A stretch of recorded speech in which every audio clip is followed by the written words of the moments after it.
Hello viewer, जैसा कि आप सभी लोग जानते होंगे शार्क टैंक इंडिया, जहां पर नए नए स्टार्टअप्स को फंडिंग्स मिलती है। तो आज इस वीडियो में हमारे साथ है संजय सर, जो कि नियर बुक के फाउंडर हैं। इनको रिसेंटली शादी.com के फाउंडर अनुपम मित्तल द्वारा फंडिंग मिली है शार्क टैंक से। तो आज संजय सर हमें पूरा प्रोसेस बताएंगे कि शार्क टैंक में कैसे पहुंचते हैं और वहां क्या क्या होता है। वो सारी जानकारी आज हमें संजय सर बताएंगे। So welcome sir. Thank you so much for inviting me. सबसे पहले तो आपको बहुत बहुत बधाई कि आपकी कंपनी को एक बहुत बड़ी फंडिंग शार्क टैंक इंडिया से मिली है। Thank you again. Sanjay sir, मैं आपसे पूछना चाहूंगा कि आपकी जितना मुझे मालूम है आपकी वो फर्स्ट फंडिंग थी। तो आप कैसे वहां तक पहुंचे और किन किन बातों को आपने ध्यान रखा जिससे आपको इतनी बड़ी फंडिंग मिली। तो मैं इंस्टा पे रील देख रहा था सबसे पहले तो, और स्क्रॉल करते करते मुझे देखा कि शार्क टैंक का नया सीजन आया है और उसके फॉर्म्स ओपन हो चुके हैं। तो एज अ क्यूरियोसिटी मैंने कहा चलो भर देते हैं फॉर्म।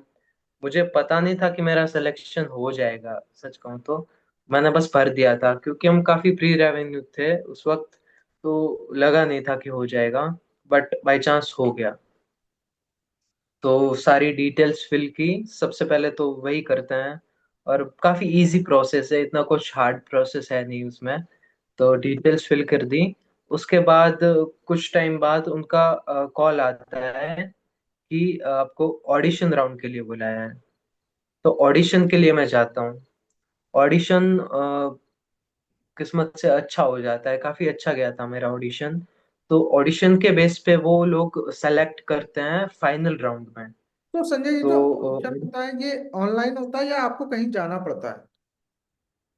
ऑडिशन जो है वो ऑफलाइन होता है, ऑनलाइन नहीं होता है। ऑफलाइन होता है और आपको जाना पड़ता है। मैं बॉम्बे जाना पड़ा था मुझे ऑडिशन देने के लिए स्पेशली। बस में बैठ के मैं गया था बाय द वे। मेरे को वॉमिटिंग होती है बस में स्टिल। मैंने सोचा बड़ी बहुत बड़ी अपॉर्चुनिटी है, उसको मिस ना करूं। इसलिए मैं बस में बैठ के गया था ऑडिशन देने के लिए बॉम्बे, तो फिर ऑडिशन में राजस्थान। सो संजय, ऑडिशन में क्या हुआ था, कैसे क्वेश्चंस पूछे गए थे, आपको क्या डर नहीं लगा था क्या। लगा था, स्टार्टिंग में बेसिकली लगा था, बट वो लोग कुछ छोड़ेंगे नहीं। आप अगर सोच रहे हो कि मैं बच जाऊंगा या मैं कुछ झूठ बोल दूंगा, ऐसा कुछ भी नहीं हो सकता। वो आपकी एकदम तह तक जाएंगे, वो बेसिकली आपसे हर एक सब कुछ पूछ लेंगे। वो कुछ भी नहीं छोड़ेंगे आपकी। हर एक चीज पूछ लेंगे, आपके बिजनेस से रिलेटेड, आपसे रिलेटेड, सब कुछ। सबसे ज्यादा मैटर क्या करता है, क्या चीजें वो ज्यादा देखते हैं। मैटर करता है, आपका बिजनेस मैटर करता है, और ऑथेंटिसिटी मैटर करती है कि आप किस पैशन से उस बिजनेस को क्रिएट कर रहे हो। ये दोनों चीजें मैटर करती है। जैसे कि बहुत सारे फाउंडर्स के दिमाग में होता है क्या रेवेन्यू भी मैटर करता है, क्योंकि आप प्री स्टेज पे थे। राइट। तो कितना मैटर करता है revenue? ओके, तो रेवेन्यू ऑफ कोर्स मैटर करता है, पर चूंकि हम प्री रेवेन्यू थे तो हमें काफी डर लगा हुआ था कि शार्क टैंक से शायद हमको रिजेक्ट कर दिया जाएगा, क्योंकि हम प्री रेवेन्यू है, हमारे पास कोई रेवेन्यू नहीं था। बट ये गलत बात है। वो लोग प्री रेवेन्यू स्टार्टअप्स को भी बहुत सपोर्ट करते हैं, ये जान के मुझे बहुत अच्छा लगा कि सिर्फ जो रेवेन्यू बेस्ड कंपनीज होती हैं उन्हीं को नहीं मिलती फंडिंग। जो प्री रेवेन्यू होते हैं उनको भी मिलती है, उनको भी एक चांस मिलता है। तो ये बहुत अच्छी चीज लगी मुझे शार्क टैंक की, और उनके लिए इस चीज के लिए मैं उनका बहुत ही शुक्रिया अदा करता हूँ। तो ऑडिशन देने के बाद फिर क्या हुआ संजय जी। ऑडिशन, हाँ, ऑडिशन देने के बाद आपको घर भेज दिया जाएगा कि जाओ, हम आपको कुछ दिनों में बता देंगे। और फिर कुछ टाइम बाद हमको कॉल आता है कि आप फाइनल राउंड के लिए सेलेक्ट हो गए।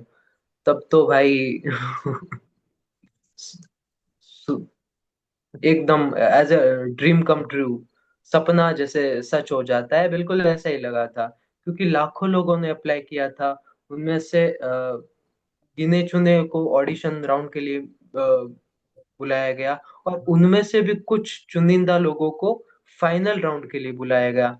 तो हम स्टार्टिंग से ही बहुत लकी कह दो कि हम सही रास्ते पे चल रहे थे, और हो गया हमारा, और हमें फंडिंग भी मिल गई। तो बहुत बड़ी बात है अपने आप में। आज तो संजय इसमें पिच डेक भी क्या आपको बनानी पड़ी थी, या डायरेक्ट जा करके वहाँ चीजें बतानी होती हैं? क्या पिच डेक भी, प्रेजेंटेशन भी बनानी पड़ती है पहले? पिच टैग तो ऑलरेडी हमारी बनी हुई थी, ऑलरेडी हमारी पिच टैग बनी हुई थी, उसका तो कोई सीन नहीं है। बट हाँ, कुछ प्रेजेंटेशन आपको क्या प्रेजेंट करना है टीवी पे, क्योंकि आप नेशनल टीवी पे आने वाले हो, क्या आपको दिखाना है, क्या आपको पोर्ट्रे करना है, कैसे आप करोगे, वो सब चीजें आपको देखनी पड़ती है कि आप अपने ब्रांड को कैसे प्रेजेंट करना चाहते हो पूरी इंडिया के सामने। तो वो शार्क टैंक वाले भी उसमें आपकी हेल्प करते हैं, कि वो खुद से ही करना पड़ता है वो चीजें? आई मस्ट से कि शार्क टैंक टीम बहुत सपोर्टिव है, बहुत ज्यादा सपोर्टिव है। मुझे पर्सनली बहुत अच्छा फील हुआ। उन्होंने ऐसे फील नहीं होने दिया कि हम प्री रेवेन्यू स्टार्टअप है। उन्होंने काफी बहुत बहुत अच्छे से हमें ट्रीट किया है, और हर चीज पे हमारी हेल्प की है, छोटी से छोटी चीज में हमारी हेल्प की है। तो शार्क टैंक टीम का जबरदस्त।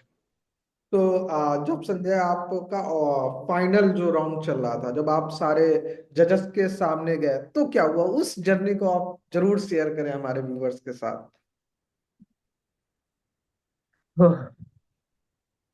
तो मेरा शूट मॉर्निंग में था।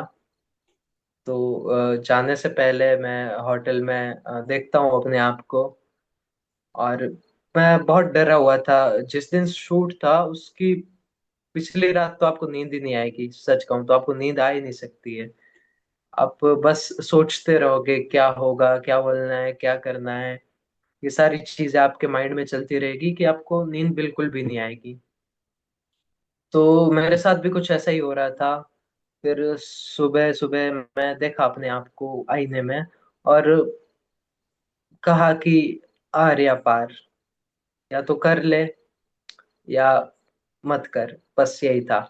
और जब मैं फाइनली स्टेज पे पहुंचा वहां पे सब शार्क्स के सामने, तो आप पिच में भी अगर देखोगे तो मैं काफी नर्वस था, क्योंकि मैं डरा हुआ था। इतने बड़े लोगों को पहली बार देखना, अपने आइडल्स को पहली बार देखना, रितेश सर, उन सबको, इट्स आपका पूरा माइंड हैंग हो जाता है। तो स्टार्टिंग में तो मैं काफी नर्वस हो गया था, बट धीरे धीरे वो लोग भी काफी सपोर्टिव है, वो आपको बोलने का मौका देते हैं। तो उन्होंने काफी अच्छे से गाइड किया, जिस वजह से मैं अच्छे से पिच दे पाया उनके सामने। सो बहुत अच्छा लगा। और ये वन टाइम एक्सपीरियंस है, तो आपको जरूर एक्सपीरियंस करना चाहिए अगर मतलब आप एक फाउंडर हो तो। मुझे आपकी बातों से ये लग रहा है, ट्राई जरूर करना चाहिए इंसान को, क्योंकि ट्राई करने से कुछ ना कुछ तो होता है एक टाइम पे। जैसे आपकी लाइफ में बहुत बड़ा ये गेम चेंजिंग मोमेंट था। सो संजय, आपको वहां से अनुपम सर से फंडिंग भी मिल गई, उसके बाद भी कोई प्रोसेस होता है कि बस वहां पे चेक मिल गया बस खत्म? नहीं नहीं, वो जो चेक होता है वो डमी चेक होता है, वो रियल चेक नहीं होता है बेसिकली। तो वहां पे अगर आपको फंडिंग मिल गई है इसका मतलब ये नहीं कि एक्चुअल में वो आपके बैंक अकाउंट में आ गए। उसके बाद भी ड्यू डिलीजेंस होता है, जो भी काफी लंबा प्रोसेस होता है। उसमें आपको सारे डॉक्यूमेंट्स, आपको सब वेरिफिकेशन, आपके नंबर, सब कुछ चेक किया जाता है। वो टीम आपका सब चेक करती है, जो भी आपने टैंक में बोला था कि वो सही है गलत है, हर एक चीज। वो जब ड्यू डिलीजेंस कंप्लीट हो जाता है, उसके बाद कहीं जाके वो फंडिंग आती है, आपको मिलती है। तो आपको क्या अनुपम सर भी कभी कॉल करते हैं या मिलते हैं कि फंड देकर, क्योंकि उनकी टीम आपको सिर्फ कांटेक्ट करती है? नहीं नहीं, अभी कुछ दिनों पहले ही उनसे मीटिंग हुई थी। अगर हमें कुछ जरूरत है, कुछ प्रॉब्लम है, या कुछ आइडिया चाहिए, so definitely we can connect him. वो क्योंकि वो इन्वेस्टर है, और वो एक तरीके से पार्टनर है हमारे, तो उनका भी उतना ही वो भी उतना ही टाइम देंगे। सो हाँ, डेफिनेटली वो इसमें काम करते हैं, तो कनेक्ट करते हैं। सो बहुत बहुत थैंक यू संजय सर, आपने इतनी अच्छी जानकारी हमारे व्यूअर्स को दी। Thank you so much.